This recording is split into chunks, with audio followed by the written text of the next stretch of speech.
स्वामी समर्थ सगळ्यांना नमस्कार मंडळी. आज आरुषला भूक लागली पण त्याला टेस्ट काहीतरी खावासं वाटलंय तर तो म्हणतो आज माझी रेसिपी कर. तर चला मग तो काय म्हणतोय आणि त्याप्रमाणे मी रेसिपी बनवते. चला तर मग आरुष आता येते सर काय टाकायचं आहे? लोणचं थोडंसं वरतून असं दिसून घ्यायचं. त्याला तेल नाही टाकायचं का? हा टाकायचं. पहिले तेल टाकायचं ना? थोडंच टाकायचं. थोडस तेल टाकायचंय. 1 चमचेच टाकायचंय. त्या सगळीकडे लावून घ्यायचंय. आता बघूया कशी रेसिपी होती आरुषची. हे बघा तेल आपण चौकून लावून घेतलेलं याला. आता लोणचं घेतलंय त्याच्यावर टाकायचंय. लोणचं हे सगळीकडे असं हे करून घ्यायचंय. बघूया आता आरुषची रेसिपी कशी होती.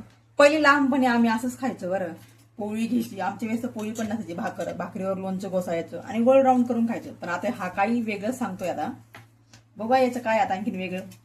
मम्मी ते लोणचं थोडंसं ना ताटामध्ये टाकून सगळीकडे असं लोणचं लावून घेतलेलं आहे. त्याच्यानंतर काय करायचं आरुष? कूट टाकायचंय थोडंसं. हा शेंगदाण्याचा कूट घेतलेला आहे आपण. तर असा कूट टाकूया आणि थोडंसं मिक्स करायचं. अशा प्रकारे कूट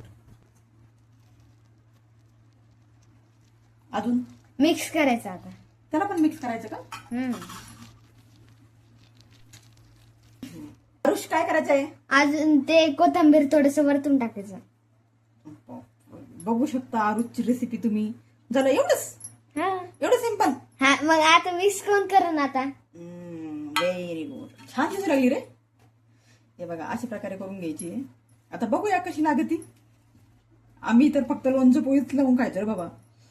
तुमचं जत्रा वेगळंच निघले. आता याचा असा राऊंड करायचा आणि थोडस ते आता चाकून ना ते थोडंसं कापून घ्यायचं.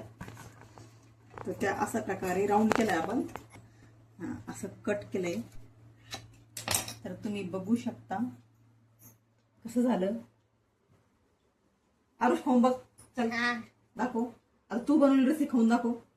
मीच का खा ना मग. कशी झाली?